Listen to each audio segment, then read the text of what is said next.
Good morning, everyone.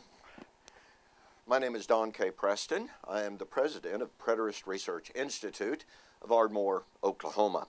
Thanks so much for being with me. I'm sharing with you some thoughts about my journey to the full preterist view of eschatology. That is, the view that all prophecy was fulfilled at the end of the Old Covenant age of Israel that came with the fall of Jerusalem in AD 70. I was raised as an amillennialist, fifth-generation member. And I debated formally and publicly, as well as in written debates from that perspective. But to be honest with you, it was my study and research in attempting to defend the to defend the amillennial view that caused me to see fallacies in that view, as well as fallacies in the postmillennial and the dispensational world. You know, I wasn't raised this way by any stretch of the imagination. I'm sharing with you some of my struggles and research when it came to the book of Revelation, which is clearly a key eschatological book.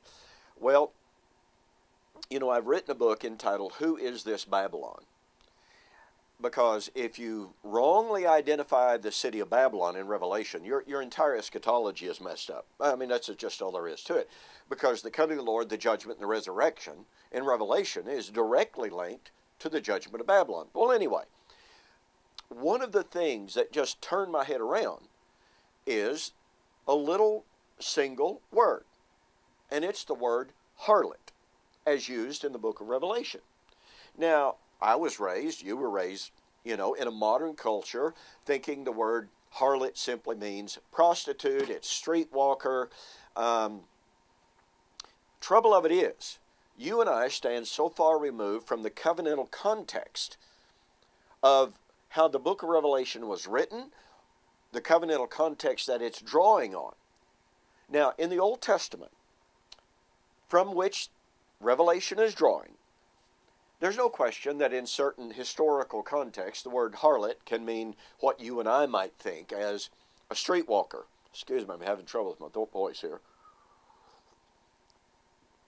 However, in the prophetic books from which Revelation is drawing, the word harlot has direct covenantal connotations. Here's what I mean. In the Old Testament, specifically, and in a majority sense, the book of Ezekiel, chapter 23, God uses the word harlot to refer to the 10 northern tribes, to the 2 southern tribes.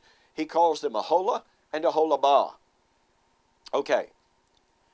God uses the word harlot in those contexts, in the prophetic books of the Old Testament, to speak of, I'll use the generic term, Israel, that was once in a marriage relationship with Yahweh, but apostatized and became a harlot.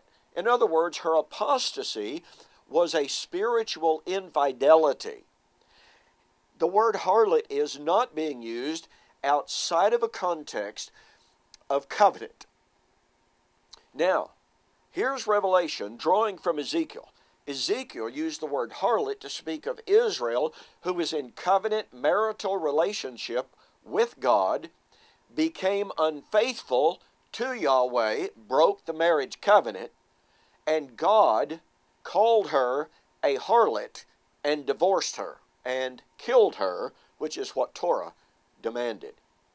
Now, Revelation chapter 17 describes Babylon as the great mother of harlots and the abomination of the earth. Folks, this is Old Testament covenant language. You know what? Rome was never married to God, became spiritually unfaithful, and called a harlot. Roman Catholic Church was never married to Yahweh in covenant, became unfaithful, and divorced by Yahweh. Literal Babylon in Iraq was never married to Yahweh in covenant, became unfaithful, and divorced. And you know what? Guess what? America was never in covenant relationship with God, became unfaithful, and was divorced. No. Babylon, in Revelation, describes some city, i.e.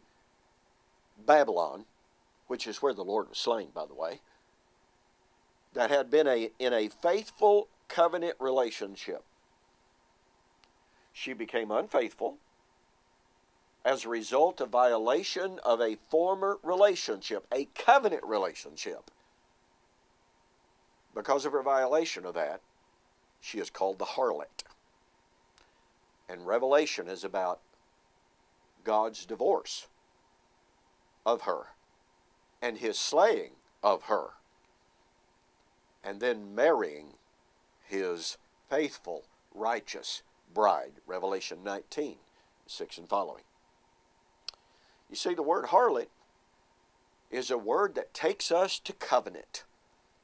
And if your identity of Babylon is some city, some entity, some organization that was never in a covenant relationship with God, became unfaithful, broke that marital bond, and is thus called harlot, and is being divorced, then you got the wrong Babylon.